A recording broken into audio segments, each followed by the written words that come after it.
In our first reading this Sunday from the book of Kings, Elijah the prophet is on the run. He's running from the wicked king Ahaz and his notorious wife Jezebel, the rulers of Israel. He's confronted them and they want to kill him. You get into trouble when you confront powerful people like them.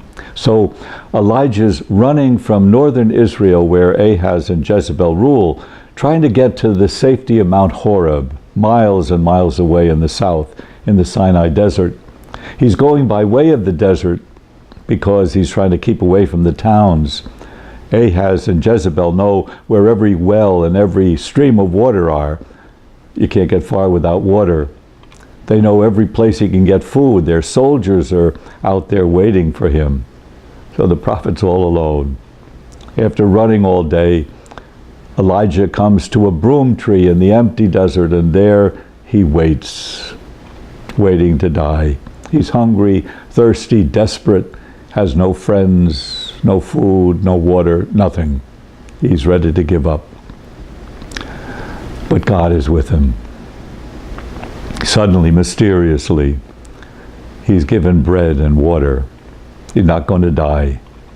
He's told to get up, and he's got more to do. With God's help, Elijah will finally reach Mount Horeb, 40 days away. And if you follow his story further, you see it doesn't end there either. God has more in mind for him. He's not going to die under the broom tree. And that's the point of this story.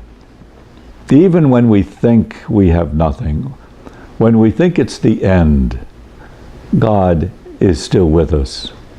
God is the God of life who wants us to live. God doesn't put Elijah on life support to finish him off. No, there's more to come. There's more to come. God always has more in mind for us than we think or expect. It's not surprising that the story of Elijah in our first reading today is joined to the promise of Jesus in the gospel. He's bread for us, the bread of life. I am the bread of life. Your ancestors ate the manna in the desert, but they died. And this is the bread that comes down from heaven so that one may eat and not die. I'm the living bread that came down from heaven. Whoever eats this bread will live forever. The bread I will give is my flesh for the life of the world. You see how Jesus describes himself. He's bread, living bread, bread that brings new life and growth. That's the ultimate promise he makes. Your ancestors ate manna that only brought them so far, then they died. Jesus tells the crowd, I promise you more. In the Bible, Elijah is a prophet who has tremendous powers. He brings fire upon his enemies, and he prevents the heavens from sending rain. In today's reading, he's a man without power. He can see nothing, no power that he can call on his own. And now he only has God's power. In one of our evening psalms, Psalm 62, we say, only in God is my soul at rest. My help comes from him. He only is my rock, my stronghold, my fortress. I stand firm. The psalm warns against putting your trust in yourself or your own plans. To God alone belongs power.